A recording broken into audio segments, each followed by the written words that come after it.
Can you Hello? hear me? Hello, Patrick, Mr. are you Go. there? Mr. Go, are you there? Yes, yes, yes. Where are you now? I'm taking a walk in the Marina Barrage. Barrage. It's very tiring to keep at home. So down here is a bit good. I can't really hear you well. Can you bring your mic closer to your mouth? Okay. Yeah. Yeah, I okay. can't really hear you. Okay, can you hear me now? Yep. Okay. Yeah, it's much better. It's much better. Yeah, thanks for calling. Yeah, no, we'll no, do this no. tele-video conferencing. Have you noticed that lately all our 4G leaders, after the 2-hour press conference, has been very quiet? Yeah. That's a strange thing, except for our Mr. Cow, Coburn One, actually came out to say that public transport have to wear masks. I think that's about, but he's actually a 3G minister. What's happening actually? We have no idea. It's just that we citizens have been observing after the big hoo-ha, the 2 hours press conference, everything just seems to die down, and we're just wondering. We thought you would have the answer. No, I do not have an answer, but apparently more hoo-ha actually happens in with more MPs coming out, walking around when they are not supposed to, and people are making a lot of noise. Yeah. I think there's only the minister, Miss Amy Cole, and one GE new candidate, right? Some Dr. Chia or something like this. Yeah, Dr. Chia and I think Lieutenant Chua, Eric Chua. Yeah, they went to the market and to give out masks. I do not know why they want to do that. That's not their job scope, I suppose. But what is it that on one hand the government is telling us to stay at home, and on the other they are giving out masks to hawkers who are already wearing masks? It's an irony, right? Or is it do as I say, not as I do?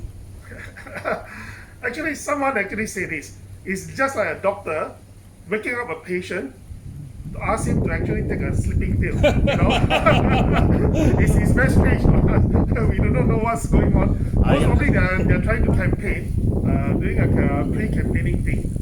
But I think that's not advisable. I think you have stopped your outreach about a month and a half ago, right? Isn't it? 2 months ago, once the outbreak is out, we actually decided not to do outreach. Yeah. I recently read about this South China Morning Post taking a dig at us about our gold standard. What is your take on this? Gold standard is considered as a fool's goal. It's a false goal to begin with. I think we made a few mistakes. One, we did not take social distancing very seriously right from the start. That's number one, right? The second thing is Hong Kong government didn't ask people to wear masks, but they did not discourage. But Hong Kong people, as being more kiasu than Singaporeans, I think they took upon themselves to put on masks. But our political leaders down here, PAP leaders, actually asked people not to put masks. I think that is actually a very crucial part that differentiate why we are now almost tripled the numbers of Hong Kong infection numbers. Right? I think the political leaders have to take responsibility for that. World economists have said that this is probably a recession, a depression that have not happened in 100 years. So our leaders have been advocating a lot of policies. Are they fortune tellers or they are centurions? Now, the problem is this: as a government, your policies cannot change any other day. First, they came out with a budget. Then, right after the budget, they came out with a stimulus package. Right after the stimulus package, they came out with another stimulus package. Apparently, they do not really know what they are doing, right? If you want to do it at one shot, the first shot, you do it hard, just to prevent job loss at all costs. I think that should be the approach. But I think they are very bureaucrats in that sense. They want to play safe. They want to cover their own backside. To say, everything must be justified. I think in these circumstances, nobody knows what will happen. We only can plan for the worst, and the worst is massive job loss, and that is what we want to prevent. So at one shot, they should have thrown everything they have into the economy instead of doing such a bits and bits, changing policies over time. it confused everybody. It's just like how they manage the crisis as well. Right? So, Mr. Groh, you are now at Marina Barrage. How is the outlook over there? Are there people around, or are people wearing their masks, or what is happening at the Marina Barrage? Well, you know, I'm wearing this a speed guard that I'm selling. A bit of a a bit of a. So you're not wearing a mask? No, I'm not wearing a mask. I'm wearing a speed guard. It's actually a plastic cover. Actually, this is very good for food handling. Those in the hawkers and all that, prevent you from spitting into the food, right? But as I've looked through, I think about half of them are on mask, half of them are not. They most probably thought that it's open air and it doesn't matter. But it's okay because it's not very crowded here. It's not very crowded.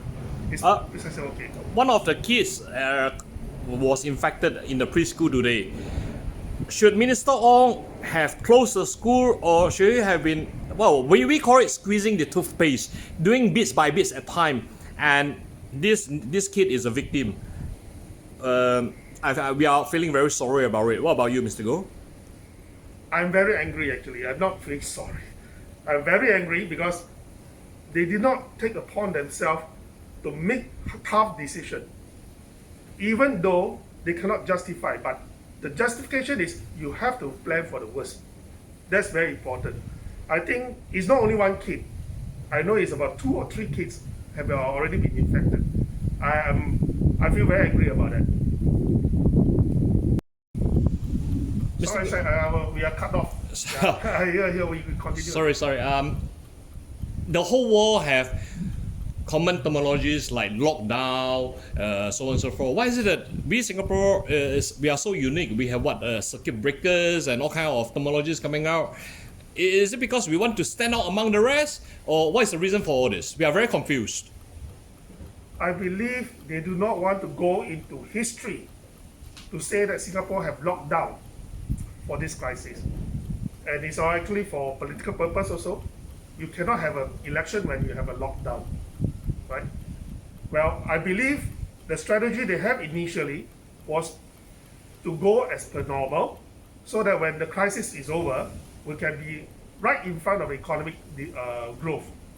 But that is a gamble, right? You are gambling with public health because nobody knows what this virus is. The strategy, the footing should be you have to think of the worst because we do not know what it is. Right? It's just like you are facing an alien attack.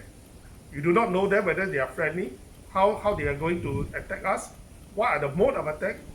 So as an officer, when we do planning, we always go with intelligence information. If you do not have that, you are walking blindly into a killing field. I think they are too bold. They are gambling everything, and now I think we have to feel very regretful about that. Right? Look, we have so many generals in the parliament, and they are seasoned warriors, although they fought no war. And this pandemic is a war. It seems that we are failing in a very miserable manner. The infected ones are vertically taking off every day. Every day is a new record. Every evening we are reading it, and we discover that the statistics has been pushed back from 5 p.m., 6 p.m. all the way to midnight now. Any particular reason for that? I believe they do not want people to get panicked too early, right? 12 midnight, everybody is sleeping, so nobody really knows what the figures. By the next day, when they wake up, they saw the figures, oh, it's another day. But I think this is what we call 自欺欺人, right? This is something we have to address. If it's a fact, we deal with it. If we need to do universal testing for everybody, we do it. Right? There's no way we can escape from all these problems by moving from the goalposts like that. I think this is very bad management. So do you think that is our Prime Minister ego writing out checks that his policy cannot encash? Our Prime Minister Lee, made the wrong statement right from the start. He says this virus doesn't seem to be fatal, doesn't seem to be more serious than SARS. Now it has been proven wrong because this is like a war of massive infection, a war that comes with, we called the 人海战术. It will not kill you, but it will overwhelm you with a lot of people being infected, and your system just breaks down. Your healthcare system breaks down, your economy breaks down. I think he's being too complacent on that, right? Per square kilometers, I think we top the world in terms of infected patients. Do you think that the 300,000 workers from Malaysia rushing in 2 weeks ago, because the timing is picture perfect. 2 weeks ago, they came in before the Malaysia lockdown, and 2 weeks later, our numbers skyrocketed. Do you think it's a coincidence or is it a mistake? I do not think it's a coincidence, but I believe the whole issue here is actually, I would say, it's actually the dormitory. They mismanaged the dormitories, and they overlook the seriousness of the dormitory as a potential hotbed. We have the first Bangladesh foreign workers being infected right in February the 10th, but they did not actually took action to climb down on the dormitories and go for universal testing. They allow it to continue to work. I think that actually happens very soon. Mustafa becomes the transmission hub because all foreign workers love Mustafa. And that is a fundamental mistake they made. I do not think it have anything to do with the Malaysian. So along the way, we understand that a lot of these workers' quarters land are given out by the government to HDB main contractors, and they build workers' quarter to house all these foreign workers over there. And the condition is deplorable, and it's now we are laughing stock to the whole entire world. And this has been going on for what, decades? And if you just go and Google it, it has been going on for decades. Why Minister Josephine Teo pick up this issue now? She's incapable. This is a crony economy that we are facing. The problem is a crony economy. Josephine Teo, although she is a minister, she is very junior in terms of ranking among the PAP. These dormitories are actually built by very senior activists or even ex-ministers. Who is he to tell them to actually do something about dormitories? And that is the reason why she said, oh, we cannot do anything because the employers will make noise because of the cost factor. That's rubbish. You are paid by the taxpayer. You are supposed to take care of the country, not individuals' interests. We have to relook into our system, who are the cronies, right? They are to be subjected to the same standard that we require. It's a laughing stock. Yes, you are right. It's really a laughing stock. A third world country dormitories, a slum in first world Singapore. There are rumors in the vineyard, they are whispering saying that a lot of foreign workers are being interviewed now by NEA pertaining to their partners, domestic helps that we have, their girlfriends or whatever you call them, okay? Because they may have transmitted this COVID-19 to them unintentionally, but now they are being quarantined in the designated area where the maids are staying with all their employers. What is your view about this approach? God help us. Right? Contact tracing, you need to do it. It affects the maid and the household. Please quarantine them. That's the only thing we can do, right? But we cannot stop people from interacting among the foreign workers and the maids. It's natural. It's just human. We cannot blame them for that, right? But in terms of this crisis, what we need to do is to do a fast-track quarantine, universal testing for all households that is affected.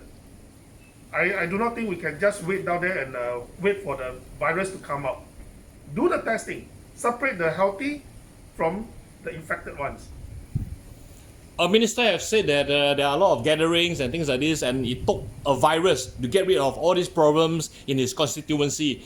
Do you think this is a rightful statement to be issued by a minister? Well, ex-minister, yeah, you mean ex-minister, it is definitely not right to say that. We created the problem.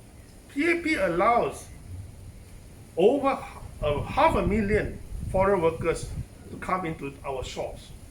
They collected all the levies. Don't forget that. But did they spend any money on them? We have not only become a slum in having slums in Singapore, but we actually champion of modern slavery in modern times. We have to correct that. Thank you, Mr. Go. I think we will catch up again when the lockdown. Do you think the lockdown will be extended after the 4th of May? I mean, can we get together after that?